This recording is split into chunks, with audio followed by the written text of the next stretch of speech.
Bonjour à toutes et tous et bienvenue à notre session de ce matin sur les partenariats miniers pour un avenir durable, garantir des partenariats mutuellement bénéfiques pour l'industrialisation de l'Afrique. Je serai votre modératrice ce matin et je travaille au programme pour l'environnement des Nations Unies et je travaille sur les chaînes de valeur des minerais et des métaux. Nous avons un panel de renom aujourd'hui à vous présenter qui vont échanger des idées concernant les partenariats, comment ces partenariats peuvent être utilisés au profit de l'industrialisation en Afrique selon les ambitions africaines. C'est une discussion qui arrive à point nommé, à un moment donné où nous savons que l'Afrique détient un tiers des minerais critiques qui sont essentiels pour la transition verte et numérique. Nous savons également que l'Afrique souhaite augmenter ses capacités de transformation et d'extraction pour une chaîne de valeur plus durable et qui rend le continent plus prospère et crée de l'emploi. Ce n'est pas qu'un impératif économique. Il s'agit d'une opportunité pour que des millions de personnes sortent de la pauvreté et que des hommes et des femmes prennent position, rentrent dans cette chaîne de valeur pour renforcer l'économie de tout un continent. Cette ambition peut être menée par les Nations Unies et notamment par le groupe d'experts du secrétaire général de l'ONU sur les minerais essentiels à la transition énergétique, avec comme partenaire l'Union européenne et l'Union africaine. C'est un panel, un groupe d'experts qui a rassemblé justement des experts qui se sont attelés à la question des minerais essentiels. Et aujourd'hui, les membres de notre panel vont échanger sur cette même question, sur le fait que les minerais doivent être extraits d'une manière qui respecte les droits humains et respecte également la planète et les personnes sur les continents. Nous voulons des chaînes de valeur. Nous allons également des chaînes de valeur qui bénéficient à toutes et tous. Nous allons toucher au sujet des technologies, du renforcement des systèmes gouvernementaux, de la redevabilité, de la responsabilité. Nous allons parler de partenariats entre le secteur privé, les investisseurs et les populations.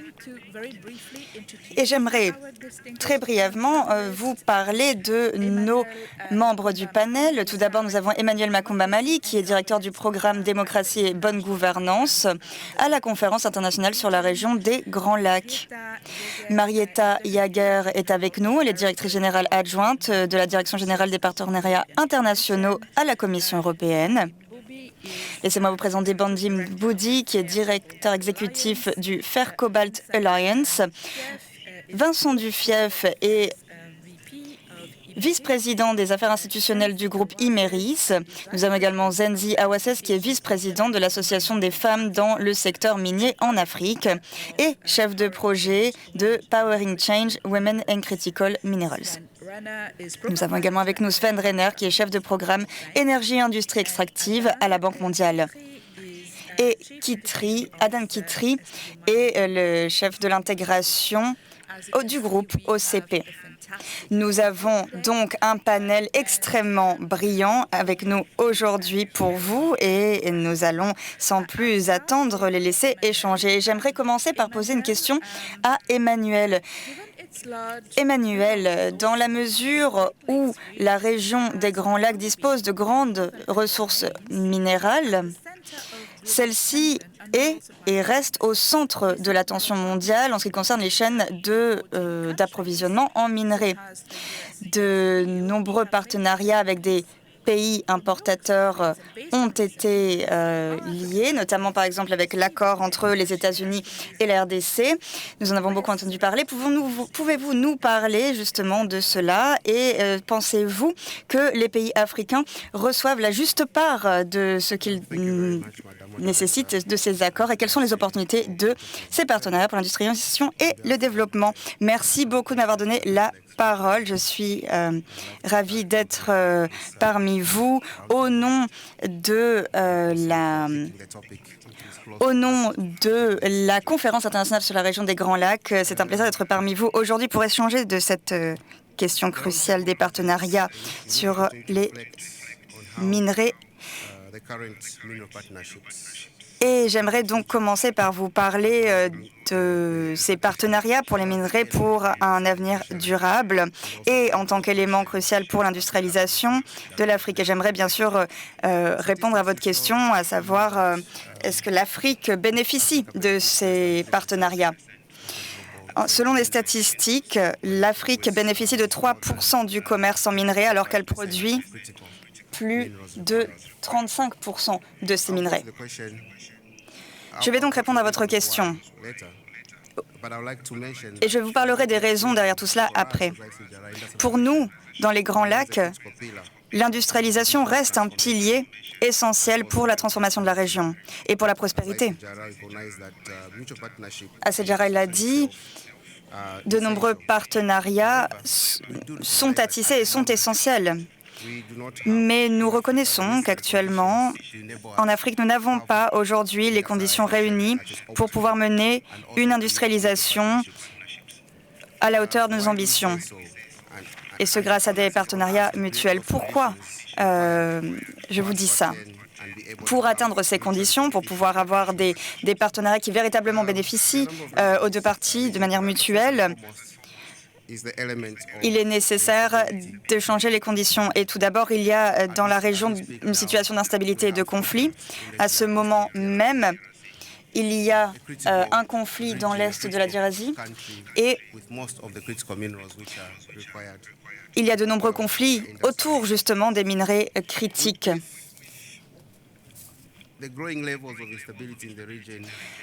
L'instabilité croissante dans la région et le risque à cause de cette instabilité dans la région, le risque que les partenariats ne soient pas menés à bien ou ne nous bénéficient pas augmente.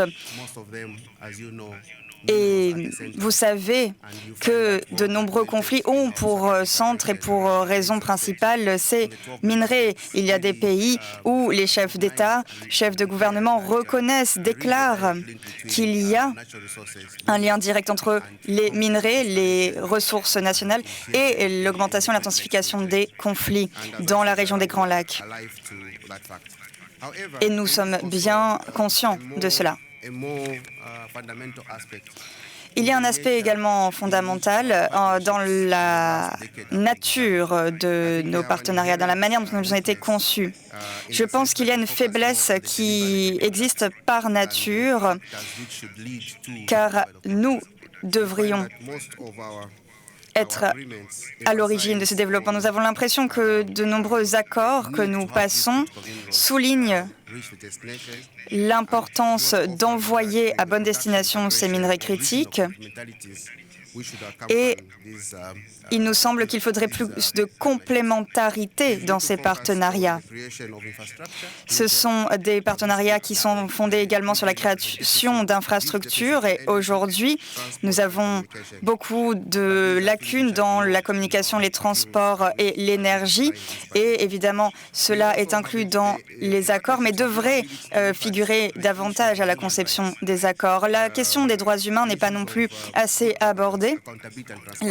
La redevabilité, la responsabilité, la bonne gouvernance, tout cela participe également à ces partenariats. Et sans paix et sans sécurité, il n'y a pas de commerce. Il faut donc appuyer sur ces points également. Il y a énormément de chômage et de pauvreté dans cette région et ces partenariats devraient pouvoir financer des mécanismes qui permettent justement aux personnes de sortir de ces situations Pourtant, ce n'est pas le cas et les jeunes, les enfants sont à la merci de groupes terroristes, de forces négatives qui les exploitent dans la mesure où l'emploi n'est pas créé. Alors que nous observons ces risques, il faudrait également que nous puissions observer les perspectives que pourraient nous offrir ces contrats. Nos leaders doivent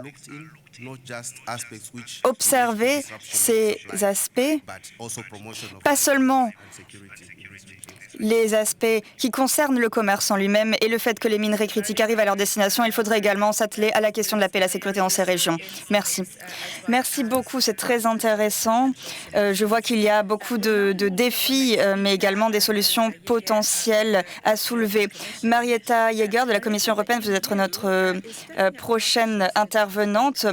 L'Union européenne est en train de renforcer et d'augmenter ses partenariats avec les pays africains pour s'assurer d'avoir les minerais essentiels nécessaires aux transitions numériques et énergétiques, en adéquation bien sûr avec le développement durable et notamment à travers le règlement européen sur les matières premières critiques avec la stratégie Global Gateway. Vous avez mené et conclu des partenariats avec la Namibie, l'RDC, la Zambie par exemple. Comment l'Union européenne peut-elle soutenir l'industrialisation africaine et ses ambitions et où se trouvent les lacunes selon vous? Merci beaucoup, c'est un véritable plaisir et un honneur d'être parmi vous, surtout aujourd'hui, avant le sommet de l'UE dans un mois en Angola. Nous célébrons les 25 ans d'un partenariat avec l'Union européenne et je pense que c'est un sujet qui est d'une extrême importance. J'aimerais tout d'abord commencer par vous dire que l'Union européenne voit le continent africain comme l'un de ses grands partenaires. C'est un partenaire commercial et vous savez que nous avons des investissements étrangers directs et nous sommes les majeurs investisseurs en Afrique en la matière. Et l'Afrique est également un terrain fertile pour la croissance et l'innovation. Nous le savons, 70% de la population a moins de 30 ans et 60% des meilleures ressources solaires se trouvent en Afrique et 30% au moins des minerais critiques se trouvent en Afrique, des minerais critiques pour la double transition. L'intégration économique est essentielle en Afrique. Cela amène des opportunités incroyables pour renforcer l'industrialisation et ce tout en créant des chaînes de valeur à niveau régional, en harmonisant également les politiques régionales et en créant plus de connectivité. Et nous soutenons donc dans ce sens, comme vous le savez, l'accord de libre-échange africain, car nous pensons que ce continent en bénéficierait. Évidemment, nous parlons ici de quelque chose, d'une décision qui revient à notre partenaire africain, mais évidemment, nous voyons bien que la diversification et l'autonomie stratégique sont essentielles, pas seulement dans l'Union européenne, nous en entendons beaucoup parler, mais c'est le cas également partout dans le monde. Et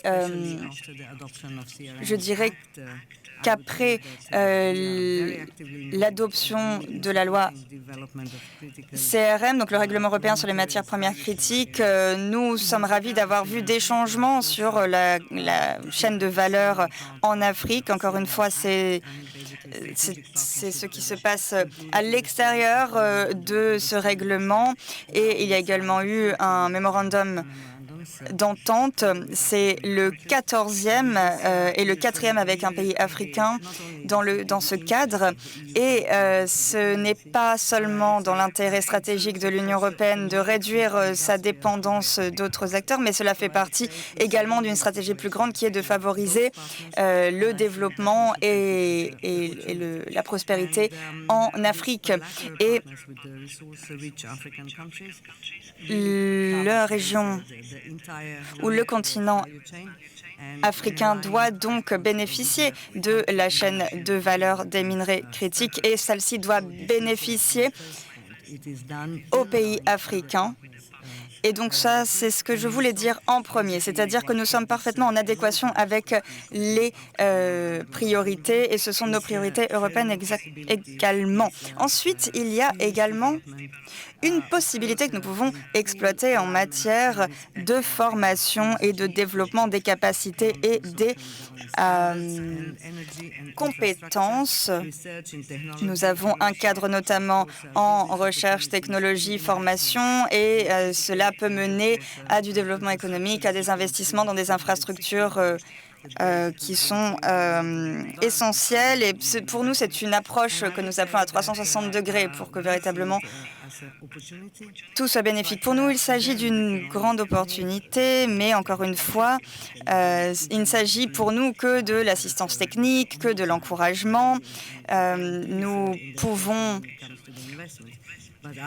parler de garantie d'investissement, mais en réalité, tout dépend du secteur privé également et des opportunités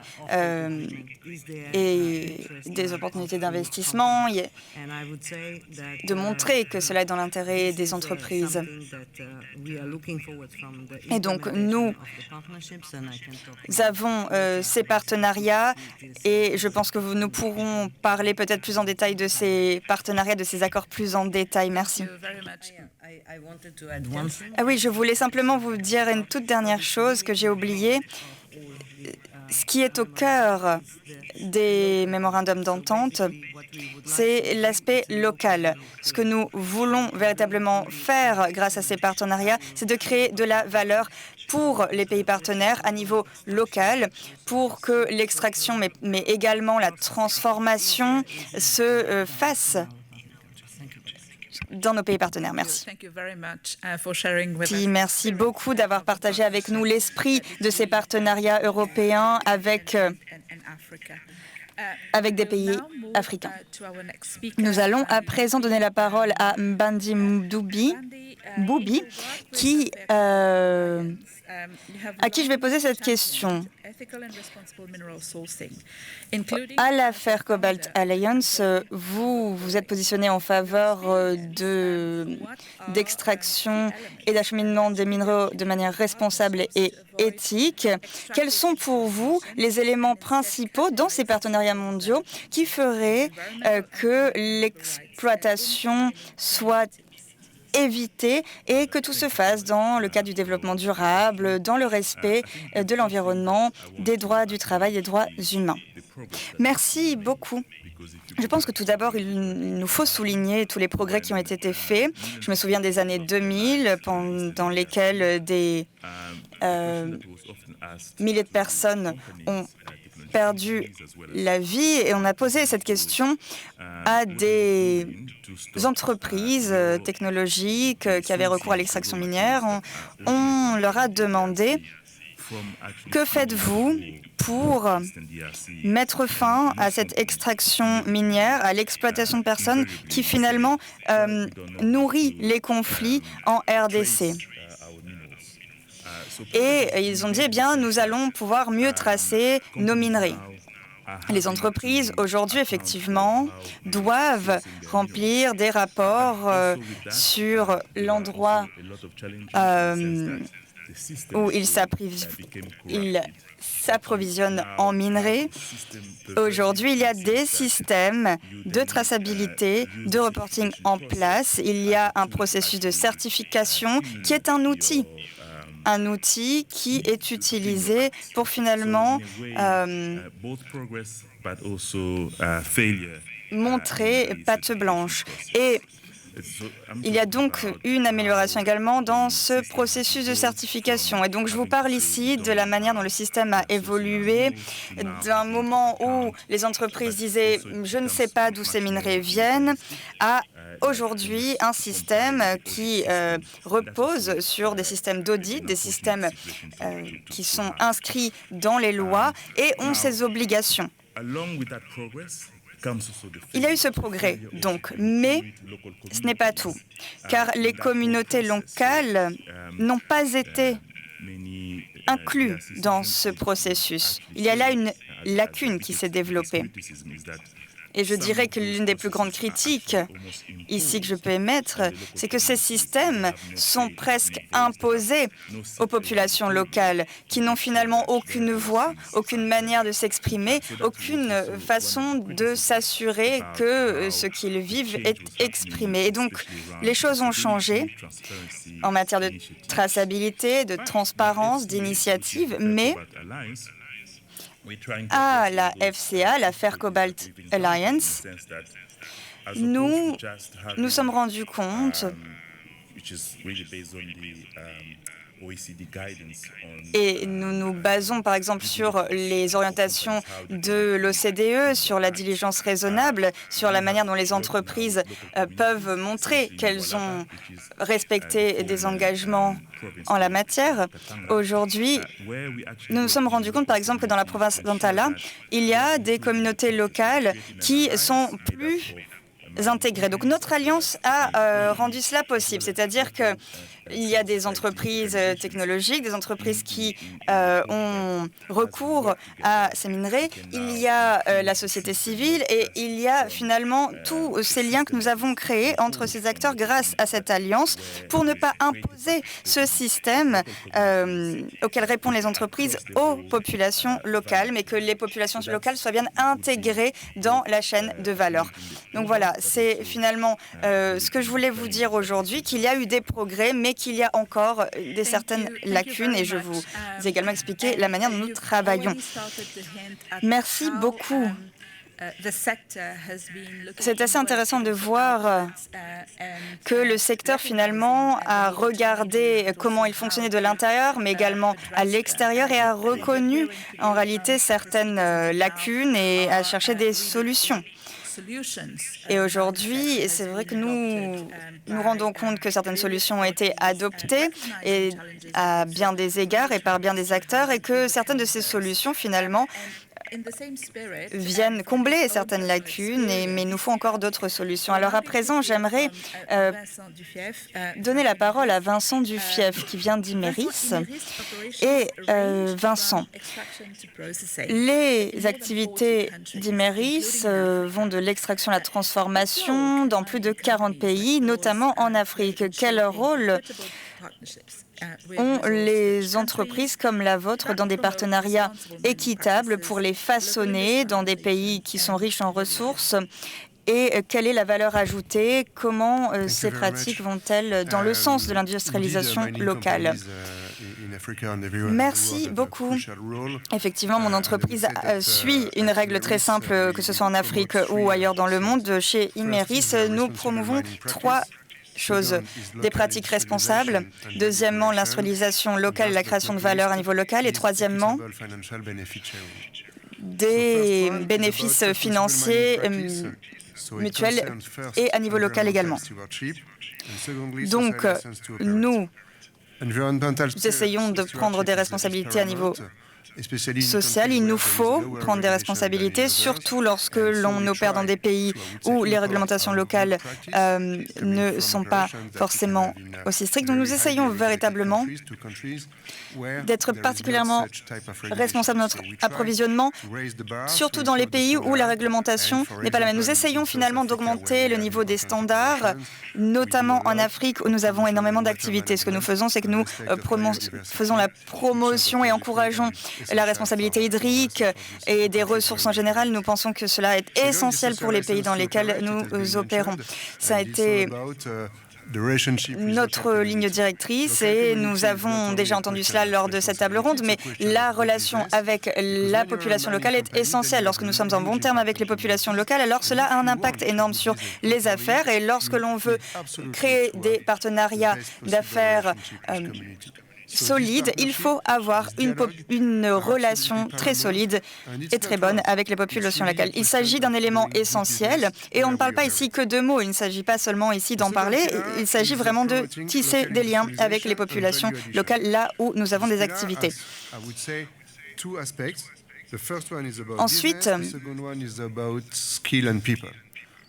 Nous pensons à la fois à nos contrats et aux populations. Nous sommes une grande entreprise. Nous devons évidemment trouver des partenariats locaux fiables et nous essayons de développer des réseaux avec des entreprises, des réseaux avec des sous-traitants. Et ce n'est pas qu'une question de philanthropie, c'est une question d'affaires, de commerce. Lorsqu'on va dans un pays en Afrique, et là on parle de l'Afrique, mais finalement on pourrait dire la même chose de tous les pays dans le monde, on préfère avoir des bons prestataires de services. Et lorsque l'on veut vraiment que le partenariat soit fiable, eh bien on travaille main dans la main. On s'assure que tout se passe bien sur le terrain et ça marche à tous les niveaux, pour le pays, pour les personnes, pour les communautés locales et pour l'entreprise finalement. Ensuite, si l'on veut avoir des bons employés, un bon personnel, il faut qu'il soit formé. C'est pour cela que nous investissons énormément dans la formation partout où nous allons. Et enfin, en ce qui concerne des partenariats qui bénéficient économiquement aux deux parties, cela a été mentionné également. Il nous faut de la transparence, de la déontologie, de la responsabilité. Il y a des standards qui sont propres à ces règles du commerce dans le monde entier. Nous devons nous assurer que celles-ci soient bien connues de nos pays partenaires. Merci beaucoup. Merci beaucoup, Vincent. Merci d'avoir partagé cette expérience avec nous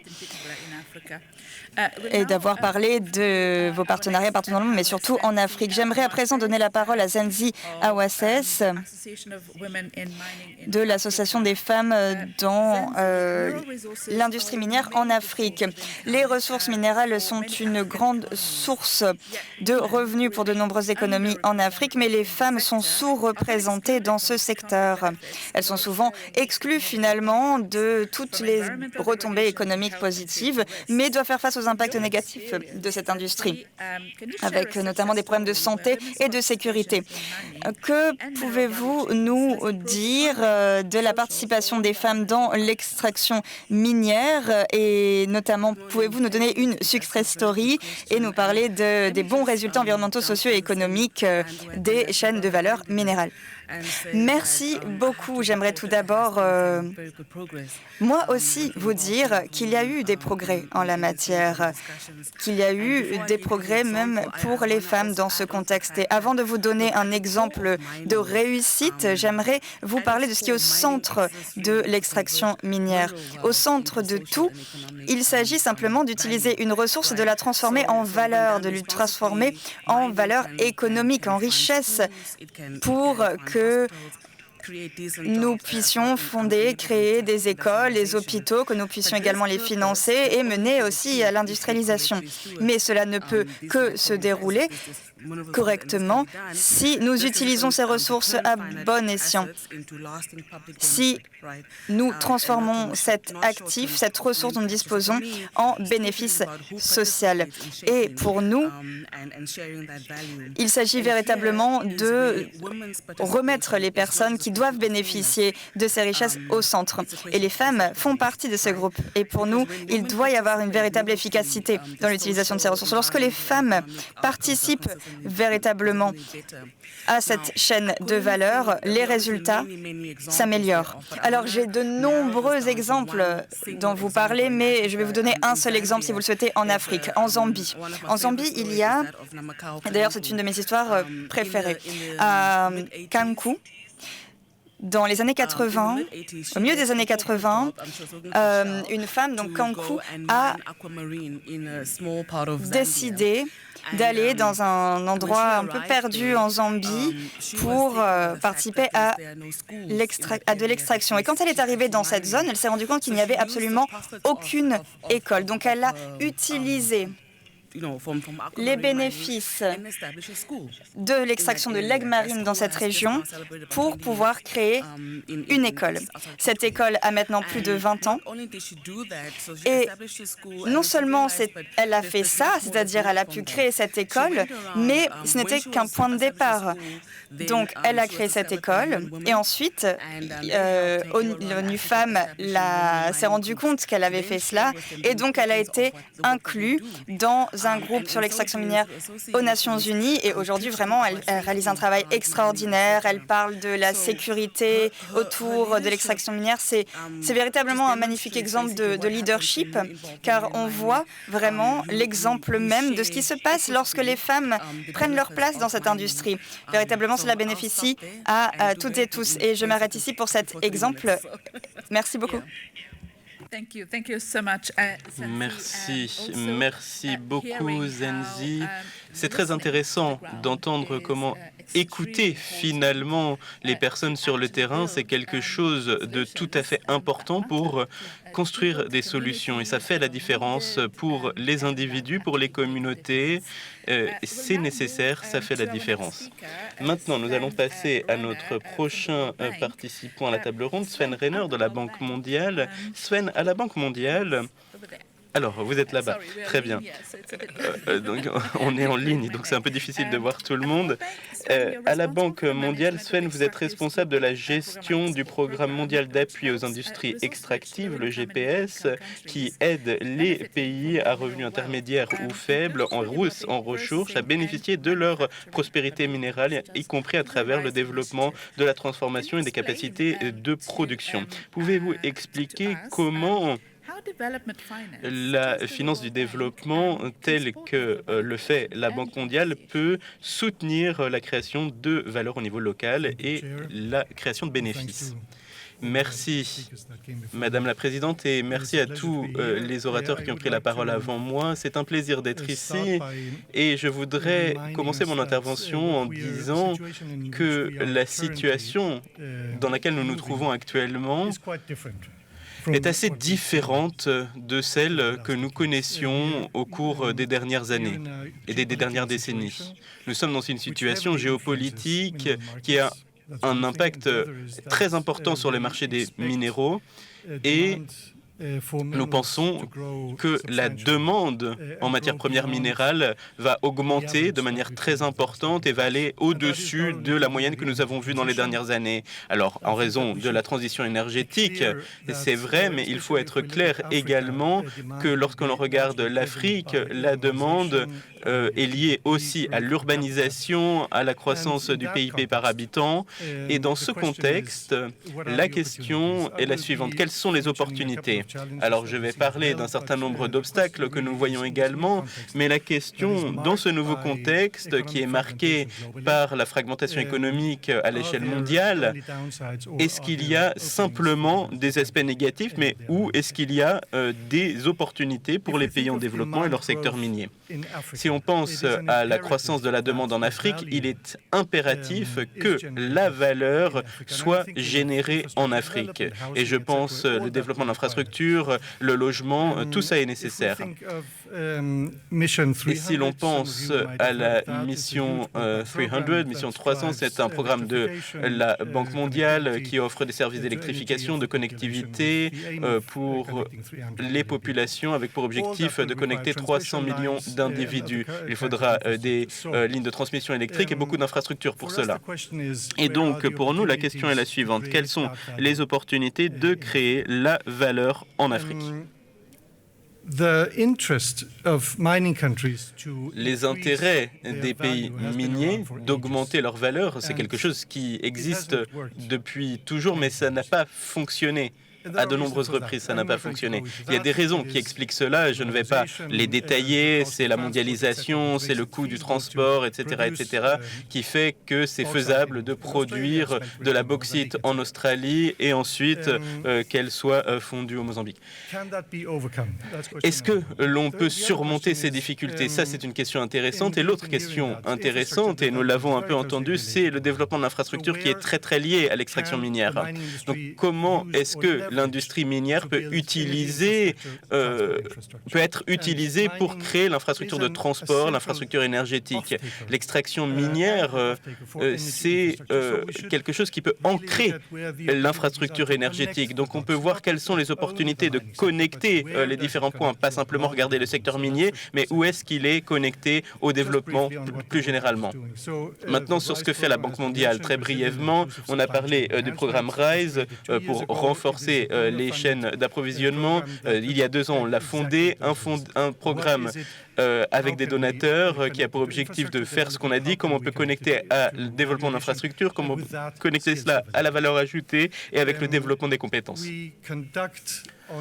Nous, sur la demande des gouvernements, nous conduisons des programmes complets qui évalue tout d'abord le potentiel d'extraction minière et deuxièmement les besoins de développement d'infrastructures pour que ça fonctionne, où est-ce qu'il faut qu'on construise des centrales électriques, comment les connecter aux communautés pour qu'il y ait un développement économique plus large et ensuite quelle est l'infrastructure de transport qui est nécessaire pour transformer les produits et comment cela peut être aussi connecté à l'agriculture, par exemple, pour connecter les secteurs au marché.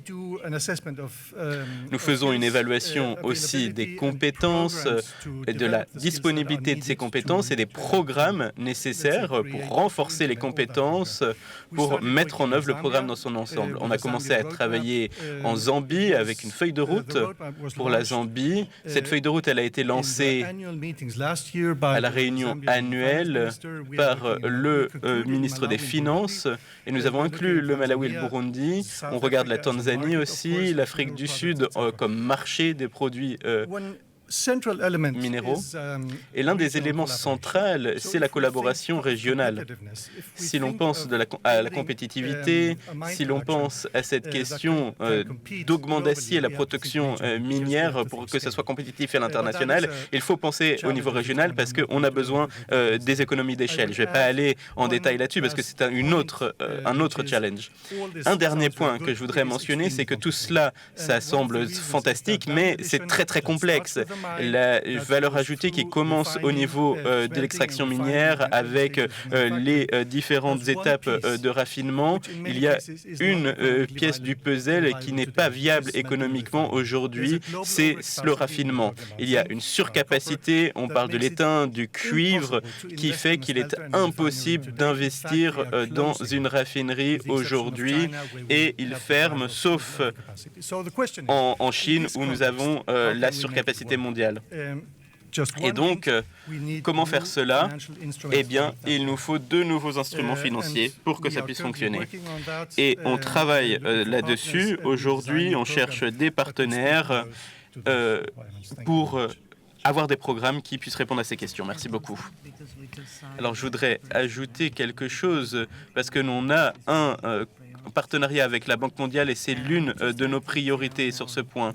Et je voudrais dire que dans nos programmes d'investissement, on ne regarde pas simplement la valeur locale et l'extraction minière, mais aussi l'infrastructure énergétique et de transport. Et encore plus, on regarde les écoles, les hôpitaux, l'ensemble de l'écosystème qui est nécessaire pour les communautés locales pour qu'elles puissent prospérer. Dernier point, je suis très heureux de savoir que 90% des PME sont gérées par des femmes en Afrique. Donc j'étais content d'entendre votre intervention. Merci beaucoup Sven et beaucoup Marietta pour votre réaction rapide à ces propos. On va passer maintenant à Adan El-Kitri du groupe OCP. Adan, le groupe OCP a créé des partenariats intégrés dans le monde sur la chaîne de valeur du phosphate, la production d'engrais, l'innovation industrielle, le financement de l'agriculture. Sur la base de votre expérience, quelles sont les bonnes pratiques de l'approche de votre groupe qui peuvent aider d'autres secteurs miniers à développer la valeur mondiale, à développer les chaînes de valeur et à renforcer les écosystèmes? Merci beaucoup pour votre question. Bonjour à toutes et à tous. En effet, vous avez raison. OCP est un acteur du marché des phosphates depuis très longtemps et est une longue histoire de partenariats partout dans le monde. Le premier partenariat que nous avons mis en place était en 1996, un partenariat européen qui est toujours en cours. Et puis, au cours des années, nous avons créé des partenariats d'un point de vue industriel. Et celui-ci s'est fait avec beaucoup d'acteurs européens, africains et asiatiques. Et c'est quelque chose qui fait partie de notre ADN. Et l'objectif principal de ces partenariats était de créer de la valeur ajoutée dans le secteur du phosphate et d'avoir une chaîne d'approvisionnement robuste tout au long de la chaîne de valeur. C'est quelque chose de tout à fait important. Ça a commencé avec l'extraction, la transformation et puis l'utilisateur final, l'agriculteur, qu'il soit en Afrique ou ailleurs dans le monde. Et cette approche, elle peut s'appliquer aussi aux autres ressources minières. Le phosphate de roche, c'est un minéral qui est lié à la sécurité nationale et à la sécurité alimentaire, mais c'est la même chose pour les autres ressources minières. On parle de sécurité économique et de souveraineté nationale, par exemple pour les terres rares. Et on a tous été témoins au cours des dernières semaines de la bataille en cours entre les Européens, les États-Unis et la Chine sur cette question des terres rares. Et donc, ce dont nous sommes témoins, c'est que ces pays, aujourd'hui, sont très vocaux. Ils essayent d'avoir des chaînes d'approvisionnement robustes les uns les autres pour renforcer leurs économies et leur secteur industriel. Et ça, c'est important de le dire. Alors maintenant, en termes de bonnes pratiques, je voudrais vous en présenter 5, si vous me le permettez. Ce sont des bonnes pratiques que nous tirons de notre expérience et de nos partenariats. Premièrement, dans ce milieu où il faut beaucoup de capitaux, il est important d'avoir des partenaires et des partenariats. Il est important de renforcer la capacité de transformation et de construire des unités de traitement. Et ces partenariats, ils ne peuvent fonctionner et être couronné de succès que si on le fait sur une base gagnant-gagnant. Avec ce type d'approche, ça fonctionne, autrement ça ne fonctionne pas. Et je pense que les meilleurs exemples, on les trouve,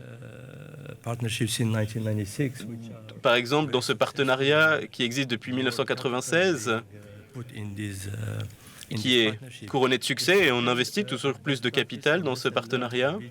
La deuxième bonne pratique ou leçon tirée, ce serait l'importance de créer des écosystèmes d'entreprises autour soit des mines ou des usines de transformation. Pourquoi? Parce que ça renforce la chaîne d'approvisionnement, ça donne un accès facilité à des services de maintenance, par exemple, ou d'autres produits, les pièces détachées, par exemple. Troisièmement, je pense que cette troisième bonne pratique, c'est la construction d'écosystèmes de connaissances.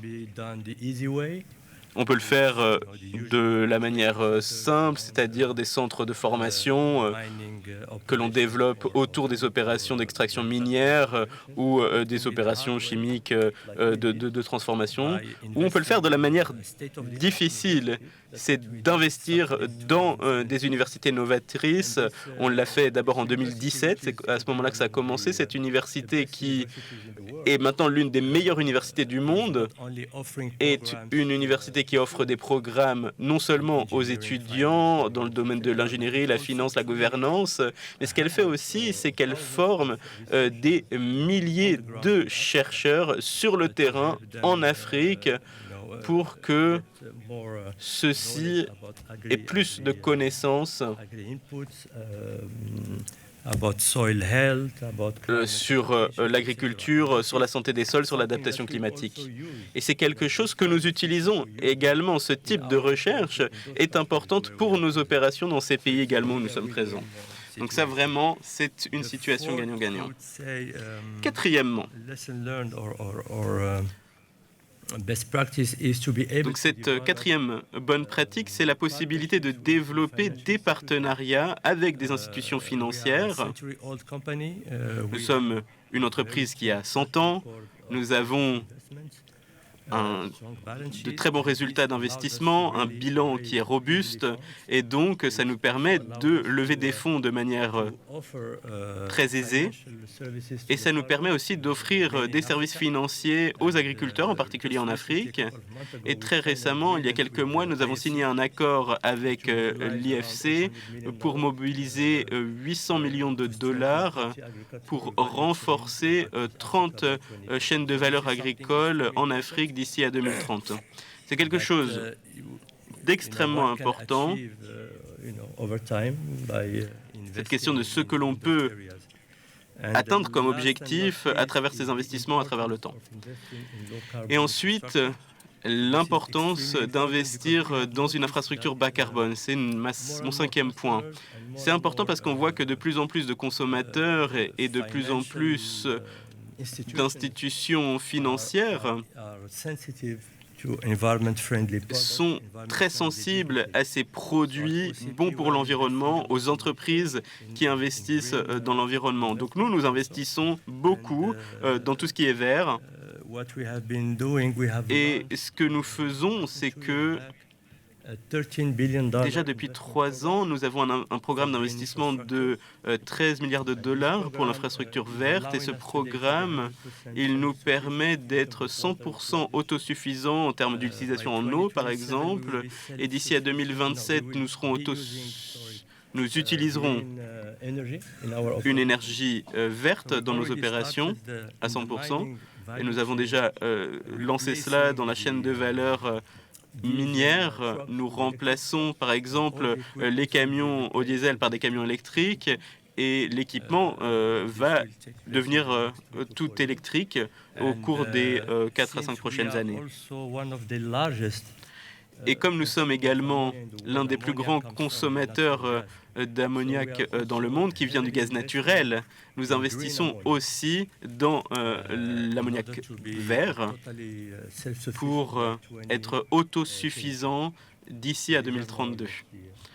Voilà les bonnes pratiques que je voulais présenter.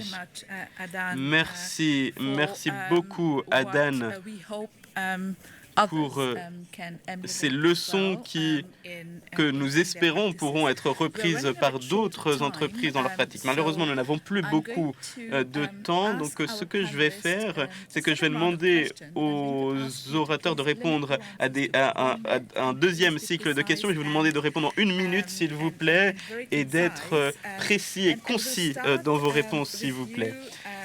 Et je vais commencer par revenir vers vous, Emmanuel. Emmanuel, quel est le rôle que les institutions régionales telles que la CIRGL peuvent jouer pour renforcer la coopération régionale pour que les chaînes de valeur minière puissent devenir des facteurs d'industrialisation et de prospérité partagés? Vous avez 1 minute. Merci beaucoup. Comme je l'ai dit, nous sommes engagés, Madame la Présidente, pour nous assurer que les ressources nationales, et en particulier les ressources minières, ne soient pas un mode de financement des conflits ou catalysent et mènent à l'escalade des conflits. Nous continuons à coordonner nos initiatives régionales contre l'utilisation illégale des ressources minières. Et donc notre objectif, c'est que les États membres adoptent des mécanismes de certification régionale. Et donc, lorsqu'ils exploitent les minéraux et en font le commerce, ils doivent respecter les lignes directrices de l'OCDE adoptées en 2010.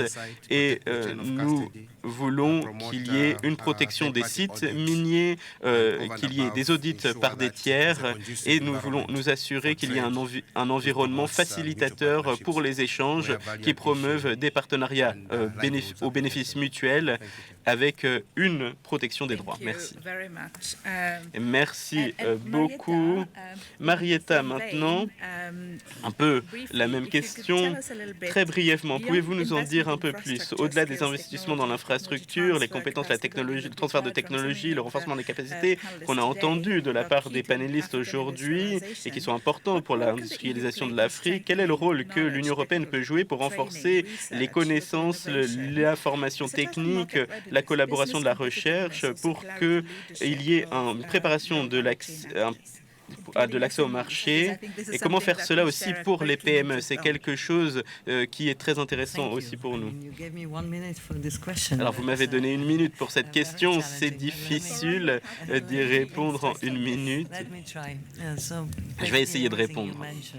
Tout ce que vous avez mentionné, c'est au cœur de notre stratégie Global Gateway, les portails mondiaux. Il s'agit d'avoir des partenariats bénéfiques. Vous m'avez parlé de la formation.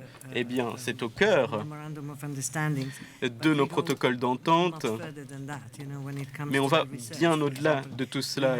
Quand on parle de la recherche, par exemple, nous avons un programme de recherche dans le cadre du programme Horizon qui contribue à des partenariats pour un approvisionnement responsable. On fait beaucoup de formations. Je peux vous donner des exemples, par exemple de la formation GeoPlus.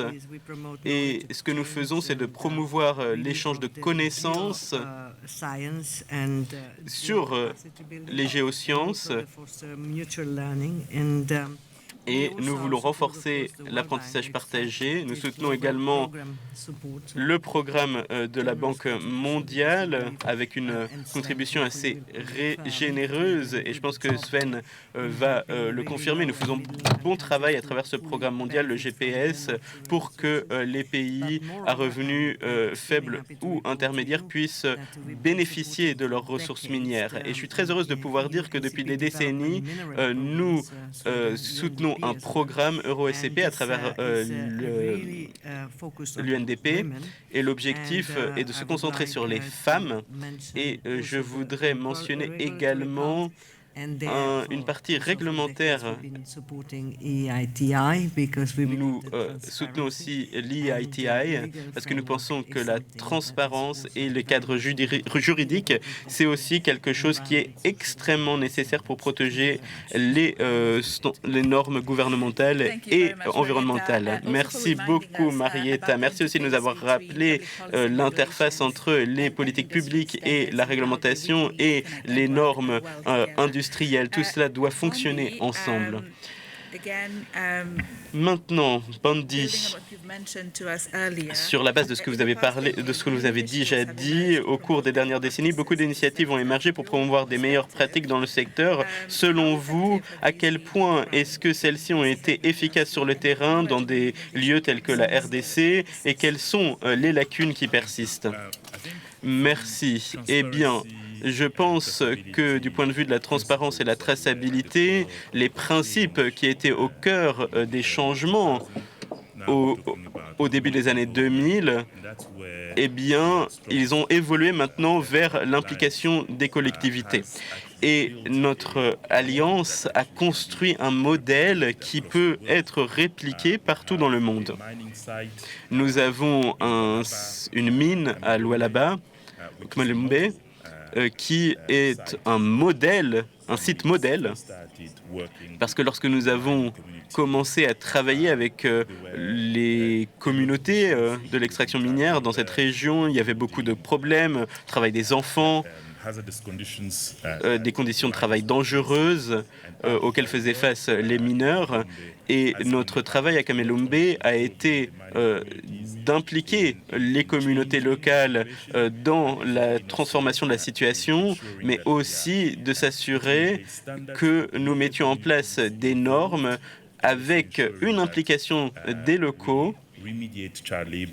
Et il faut lutter contre cette question du travail des enfants, aussi les conditions de travail dangereuses, et prendre en compte également l'ensemble des facteurs de travail qui permettent aux personnes d'avoir des moyens de subsistance pour qu'ils puissent avoir un bon salaire.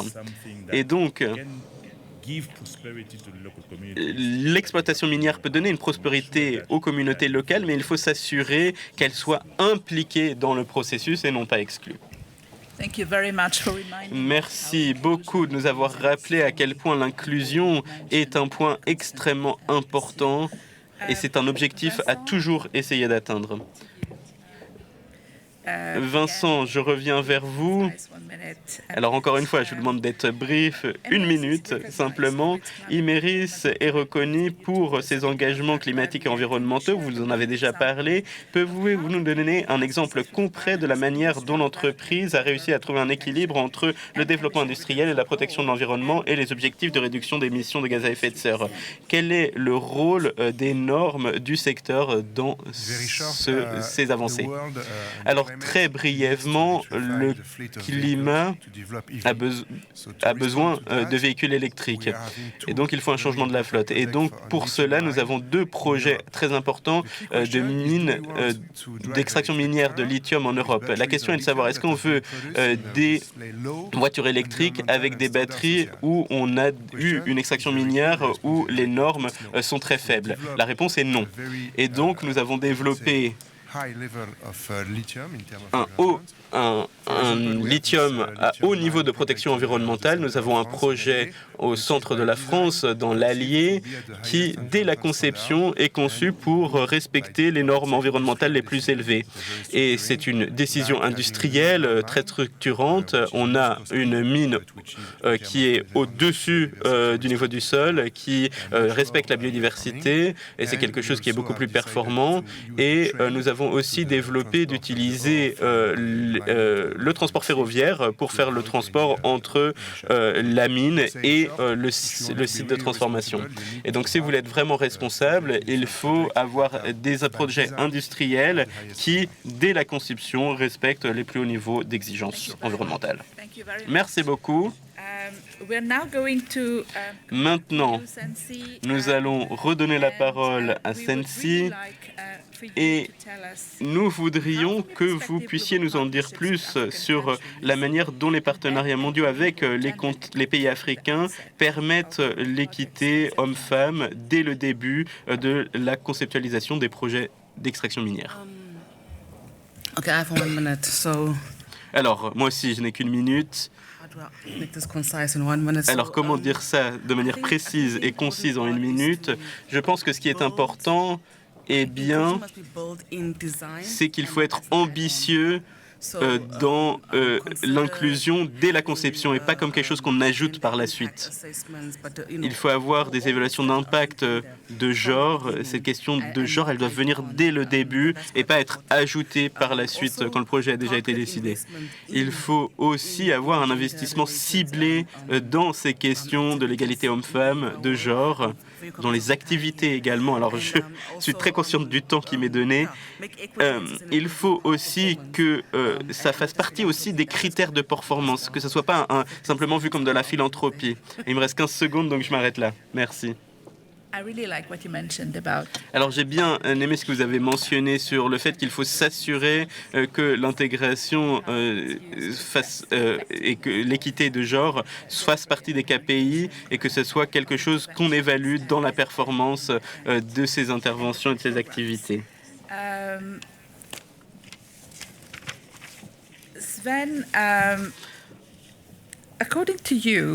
Sven, selon vous, quels sont les facteurs et facilitateurs qui doivent être utilisés et quels sont également les défis à surmonter pour atteindre les objectifs d'industrialisation? Vous allez parler de risques, d'investissement, mais il faut aussi respecter les pratiques durables, donc en allant au-delà de la chaîne de valeur.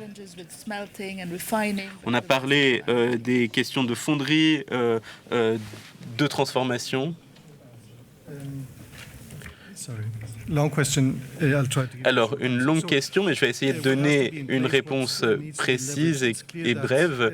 Ce qu'il faut faire, eh bien, pour faciliter l'investissement dans les chaînes de valeur minérales, il y a un certain nombre de choses qui doivent être en place. Une réglementation des institutions, la transparence. La Banque mondiale est un partenaire de l'EITI depuis très longtemps. Il faut la protection environnementale. Nous travaillons depuis beaucoup d'années sur ces questions d'égalité homme-femme. Nous avons un partenariat avec cette association des femmes dans le secteur minier en Afrique. Et je pense que ce qui est important, c'est les partenariats. C'est ce qu'on a répété aujourd'hui. Et c'est vraiment au cœur de la question. Donc, il nous faut des systèmes et des facilités financières qui vont être mises en place dans différents pays, par exemple en France, en Norvège, et aucun pays ne peut le faire par lui-même et aucun pays producteur ne peut résoudre le problème par lui-même également. Il nous faut donc réfléchir à une solution qui puisse être décidée de manière collective et convienne à tous. Et je reconnais le soutien que nous avons de la part de l'Union européenne et d'autres pays partenaires. Et ça, c'est encore une question sur laquelle il nous faut travailler, mais il y a d'autres points sur lesquels il faut travailler, il faut les mentionner. C'est la question de l'inclusion de la communauté, c'est très important. Les personnes autochtones, les droits des personnes autochtones qui doivent être respectés dans le secteur minier, c'est aussi quelque chose de très complexe. Donc il y a beaucoup de points sur lesquels il nous faut travailler. Et la meilleure manière de le faire, c'est de créer des partenariats. Et dernier mot de ma part, nous avons créé un groupe de travail des banques multilatérales de développement sur ces questions qui a aussi pour objectif d'optimiser l'engagement que nous avons dans le secteur. Merci beaucoup. Merci beaucoup, Sven. Et nous allons maintenant conclure en donnant la parole à Adan. Adan, quels sont les rôles et responsabilités clés que les gouvernements et les entreprises privées doivent avoir pour co-créer un développement industriel local et régional? Alors, l'orateur parle hors du micro. Les interprètes vont essayer... Excusez-moi. Il est important de pouvoir attirer des investissements dans le secteur minier, et c'est vrai pour aussi d'autres secteurs industriels. Et à OCP, on a vu cela. Les gouvernements doivent être ceux qui développent la vision et développent le bon cadre juridique et le bon environnement d'investissement, avec des politiques claires, des incitations claires. Et ensuite, le secteur privé peut investir, créer des emplois, créer des écosystèmes, etc., etc. Donc tout le monde a un rôle à jouer dans cette question des investissements.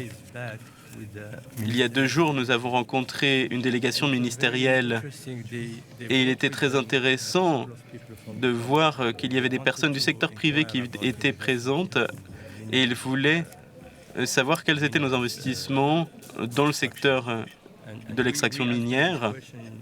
Et nous leur avons posé la question, quel est le rôle du secteur privé? Pourquoi est-ce que vous êtes ensemble? Et souvent, on voit l'un et pas l'autre.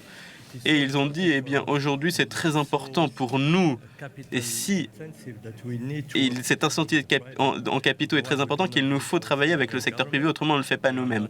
Nous sommes le secteur public, nous ne sommes pas une institution financière ou des investisseurs, donc nous les aidons et ils ont besoin d'investir. Donc cette coopération entre le secteur public et les entreprises publiques et les entreprises privées, c'est quelque chose de tout à fait important. Oui, eh bien, je pense que cela résume très bien la session que nous avons eue. Les partenariats doivent être mutuellement bénéfiques. Il faut que tous puissent bénéficier, que ce soit les secteurs publics, la société civile, les entreprises privées, les communautés locales. Je voudrais remercier sincèrement le forum d'avoir organisé ce panel ce matin et je voudrais également remercier nos panélistes qui viennent d'horizons très divers et ce sont des acteurs qui sont très importants dans le secteur. Merci à toutes et à tous et nous avons hâte de vous retrouver dans une autre conversation de ce genre peut-être l'année prochaine. Merci, très bonne journée.